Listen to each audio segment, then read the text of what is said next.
Dynamics और calorimetry chapter पढ़ा है जो कि हीट से रिलेटेड था, लेकिन वो दोनों चैप्टर और इस चैप्टर में थोड़ा सा डिफरेंस है। उस जो दोनों चैप्टर थे उसमें हमने ये पढ़ा था कि जब किसी सब्सटेंस को, गैस को, मटेरियल को जब हीट एनर्जी दिया जाता है तो उनका टेम्परेचर किस तरह से बढ़ता है या प्रेशर, वॉल्यूम किस तरह से चेंज होता है गैसेज के केस में, है ना।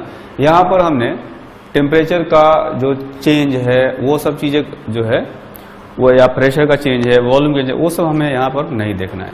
हमें यहाँ पर क्या देखना है कि जब टेम्परेचर बढ़ाया जाएगा तो किस तरह से जो ऑब्जेक्ट होते हैं उनका एक्सपेंशन होगा, है ना। तो ये हमें यहाँ पर देखना है। तो थर्मल एक्सपेंशन जो है वो 3 टाइप का होता है। इसको हम लोग 3 पार्ट्स में डिवाइड करते हैं, जिसमें से पहला है, इसको कहा जाता है लीनियर एक्सपेंशन, फिर होता है एरियल एक्सपेंशन और थर्ड होता है वॉल्यूम एक्सपेंशन। तो ये 3 तरह के एक्सपेंशन होते हैं, है ना। तो हम लोग स्टार्ट करते हैं लीनियर एक्सपेंशन से पहले, है ना। तो लीनियर एक्सपेंशन जो है वो लीनियर ऑब्जेक्ट्स में होता है, यानी 1 डायमेंशनल ऑब्जेक्ट्स में होता है। It occurs in linear objects, ठीक है। तो जैसे कि कोई वायर हो गया, कोई रॉड हो गया, उनमें इस तरह का एक्सपेंशन होता है। तो किसी वायर में कितना एक्सपेंशन होगा अगर थोड़ा टेम्परेचर बढ़ाया जाए तो वो जानने के लिए हमें एक स्पेशल प्रॉपर्टी को जानना होता है जो कि मटेरियल की प्रॉपर्टी होती है। उसको कहा जाता है linear expansion coefficient. Linear expansion coefficient, इसको हम लोग अल्फा से डिनोट करते हैं और इसको कुछ इस तरह से डिफाइन किया जाता है। It is fractional change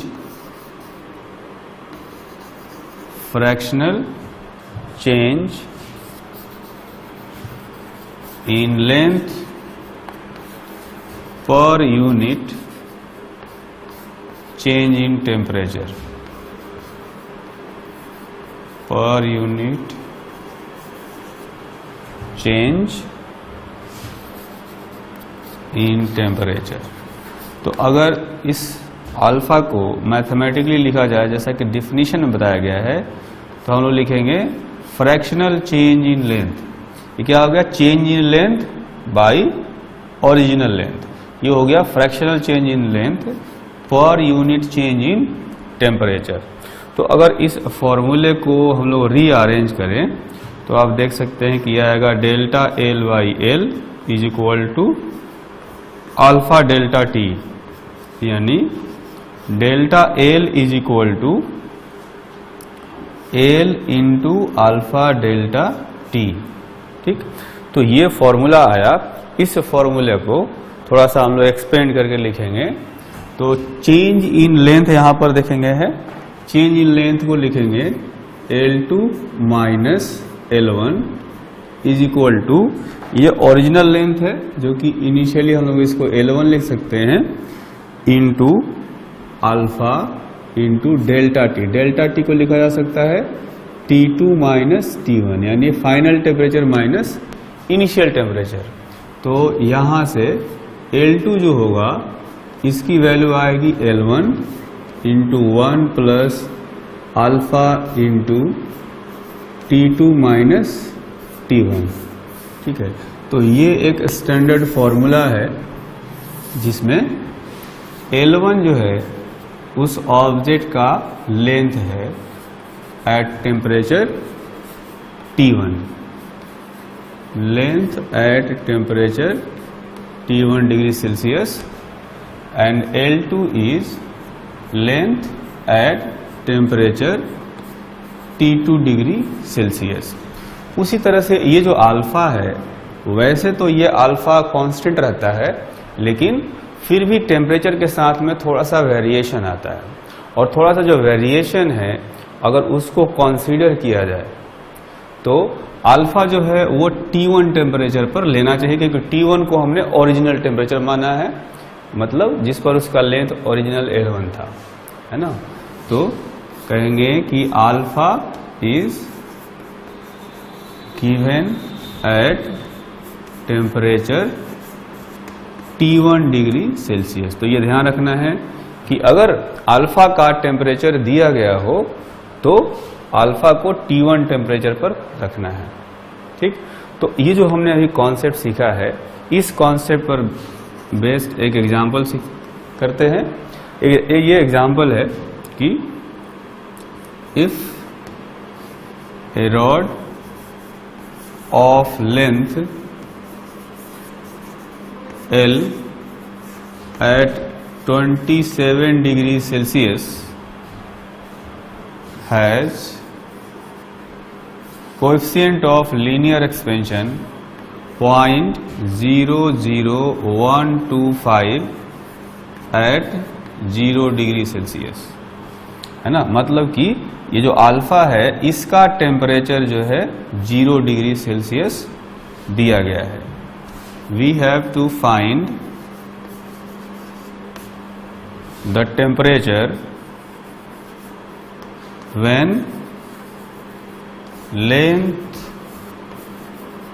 of rod will become twice or double, है ना। तो हमें वो टेम्परेचर पता करना है जब रॉड का जो लेंथ है वो पहले से डबल हो जाएगा, ठीक। तो इसमें हमें ध्यान देना है कि इस अल्फा का टेम्परेचर दिया हुआ है और अल्फा का जो टेम्परेचर होता है वही होता है T1 अपने लिए, जैसा कि यहाँ कहा गया है alpha should be given at T1 degree Celsius. तो हमारे लिए T1 जो है वो 0 डिग्री सेल्सियस है।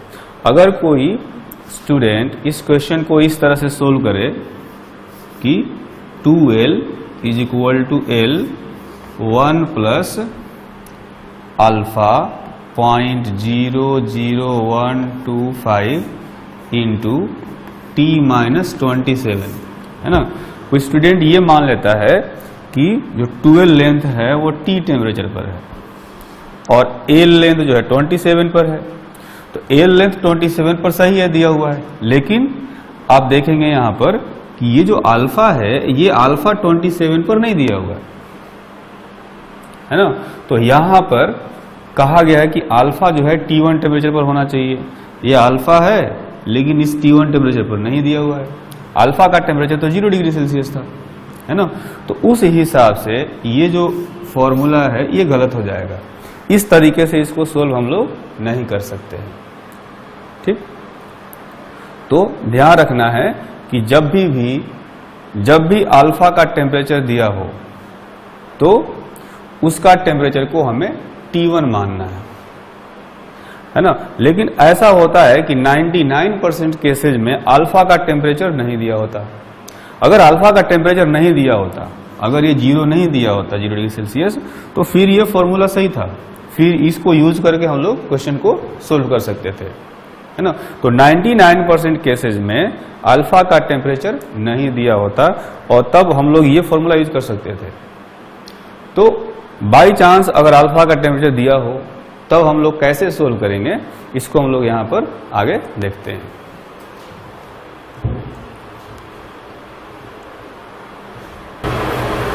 तो ये जो क्वेश्चन था, इस क्वेश्चन को हम लोग सोल्व करेंगे कुछ इस तरह से कि ये जो अल्फा है, अल्फा का टेम्परेचर हम लोग 0 डिग्री सेल्सियस लेंगे।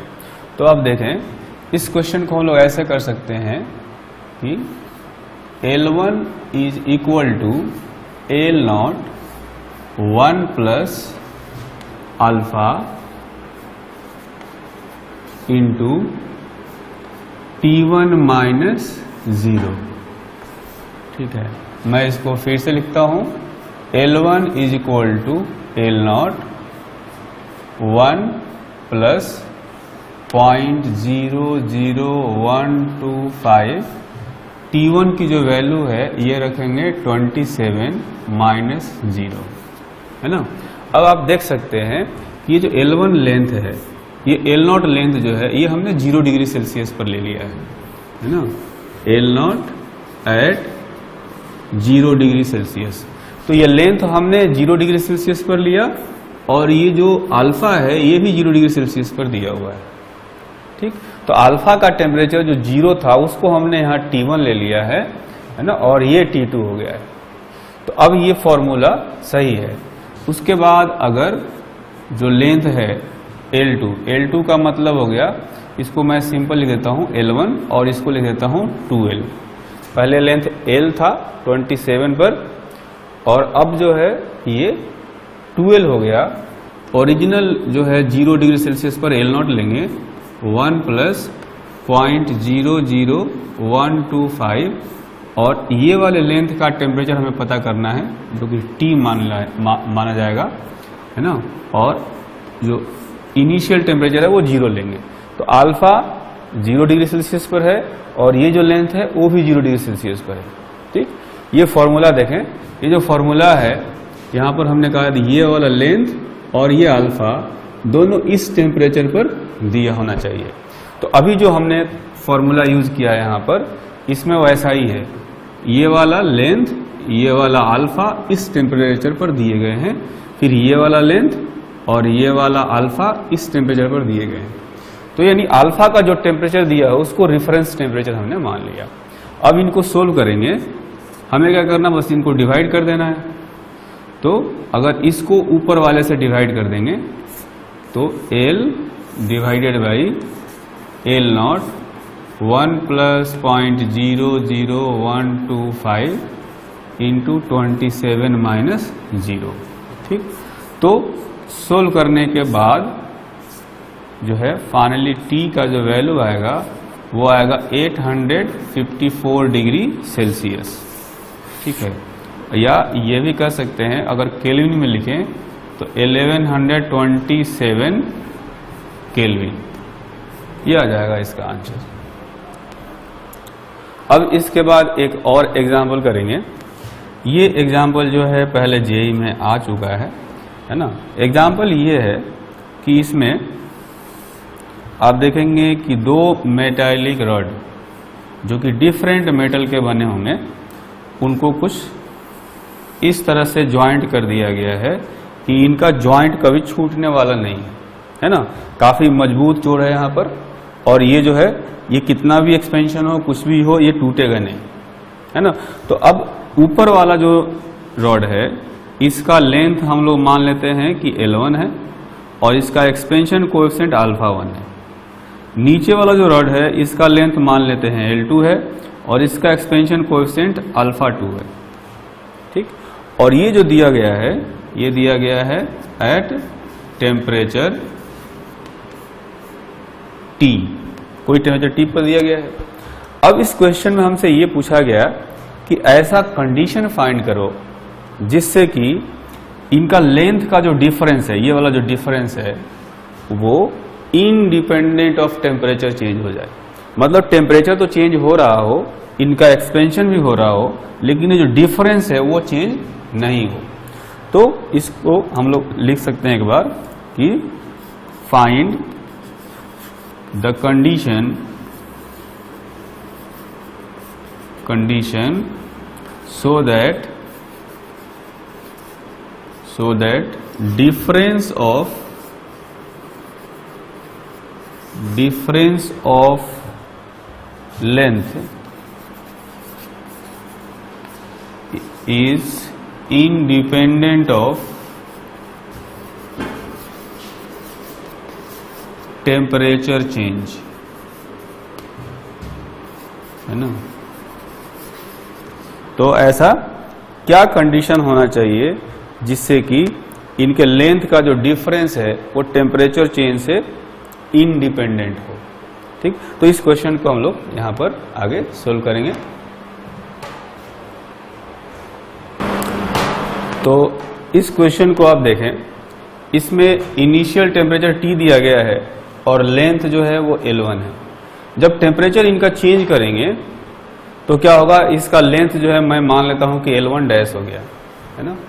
तो इसका लेंथ हो जाएगा L1 डैश और ओरिजिनल लेंथ है L1, तो 1 plus alpha 1 into delta T. Delta T क्या है? ये चेंजिंग टेम्परेचर हो गया। उसी तरह से जो नीचे वाला रॉड है, इस रॉड का भी टेम्परेचर इनिशियली T था और इसका लेंथ था L2, है ना। इसका एक्सपेंशन कोएफिशिएंट था अल्फा 2। अब इसका भी टेम्परेचर उतने से ही बढ़ाया है ना। दोनों का टेम्परेचर इक्वल अमाउंट से बढ़ा है, तो इसका लेंथ मैं मान लेता हूं कि अब हो जाएगा L2 dash is equal to L2 1 plus alpha 2 into delta T. ये हो गया। अब इसमें से अगर मैं फाइंड करूं L1 डैश माइनस L1, तो ये आएगा L1 alpha 1 into delta T.